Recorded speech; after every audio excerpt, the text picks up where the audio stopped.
Allez, c'est parti. Ouais, donc cette deuxième vidéo pour du coup donner des petits outils pour travailler le bounce.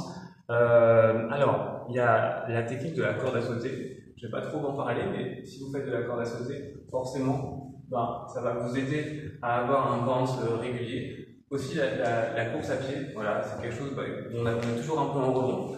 Donc c'est deux choses que je ne pratique pas, mais je sais qu'ils sont utiles pour améliorer son bounce. Et sinon, comme outil, comme exercice, ça peut être de faire, soit de se filmer, ou soit de faire ça devant un miroir, et vraiment de prendre les basiques, de faire que des steps. Ouais, step, step, step, step, et de toujours aller dans le sol. Et de vérifier sur le miroir ou sur la vidéo qu'on aura faite de nous si la tête a toujours le même bounce. Ouais.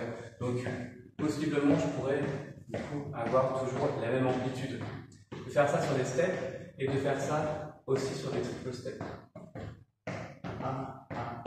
Et de vérifier après en me filmant, ok, est-ce qu'à un moment peut-être que je suis plus haut ou est-ce que je suis plus bas, et d'essayer de passer de l'un à l'autre. Et pareil, on peut faire ça aussi avec des kicks. Alors les kicks, ça ne va pas forcément donner le même bounce, peut-être que le bounce il sera un peu moins vers le bas que quand on fait les triple steps, mais il faut tout de même qu'on ait ce rebond. Donc ça c'est un exercice qui est assez chouette à faire, et du coup quand on le fait en solo, sur place, après l'idée c'est de le faire un peu en mouvement, et quand on dansera à deux, et forcément on aura plus l'habitude d'avoir ce rebond.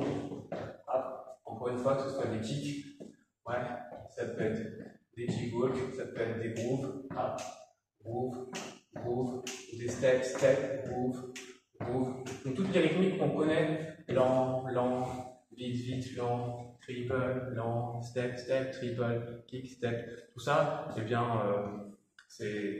on peut le faire un peu comme une sorte de petit exercice, et puis après on se regarde, on se filme, on se regarde et on voit, ok, est-ce qu'il n'y a pas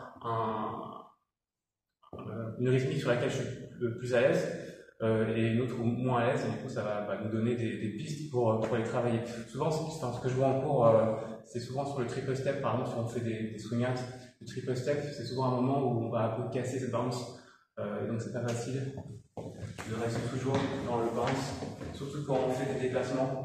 Si je fais un swing out tout seul, par exemple, de bien garder le triple step, c'est pas évident. Mais voilà, pratiquez-le en solo, et puis après ce sera plus simple à deux. Ok, on va faire une démo en musique. Ouais.